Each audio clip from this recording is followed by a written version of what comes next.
Hey, it's me again. Now, I don't have much time, but you have just got to hear about this. Bitsy got stuck in her new Peloton. Bless her heart. Now, we got to give her credit for taking charge of her health again. But those shoes will be the death of her. If you haven't seen them, the shoes clip and lock into the pedals of that bike. Talk about forcing you to commit.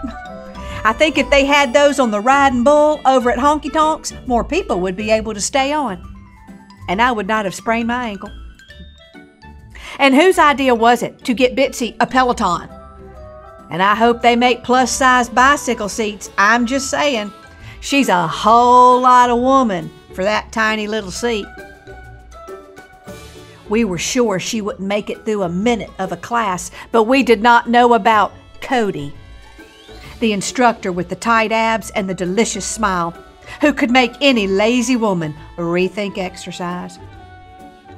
It happened when she decided she needed to get down and get a drink of water. I mean, who knew the warm-up was going to be so challenging?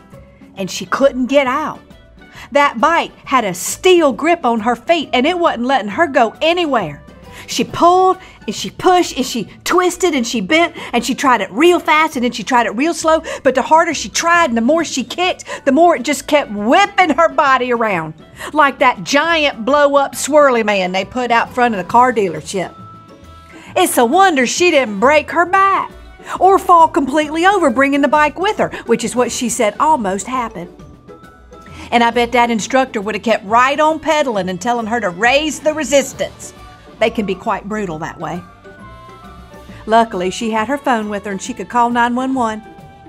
Somebody should have warned the EMTs that in the struggle, a few body parts had escaped Bitsy's tightly fitting leotard that apparently had been working the hardest that day and should get the high score on the leaderboard for trying to hold everything in.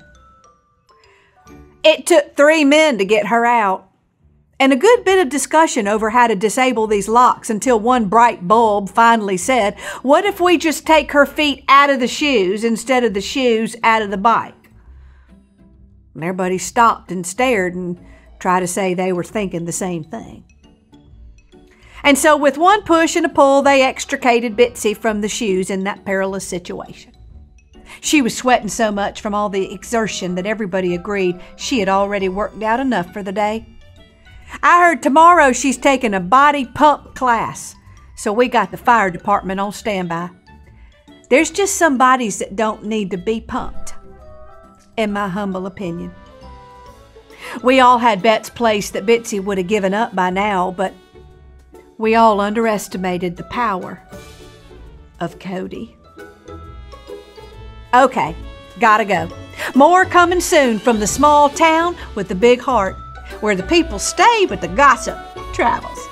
And please remember, you did not hear it from me.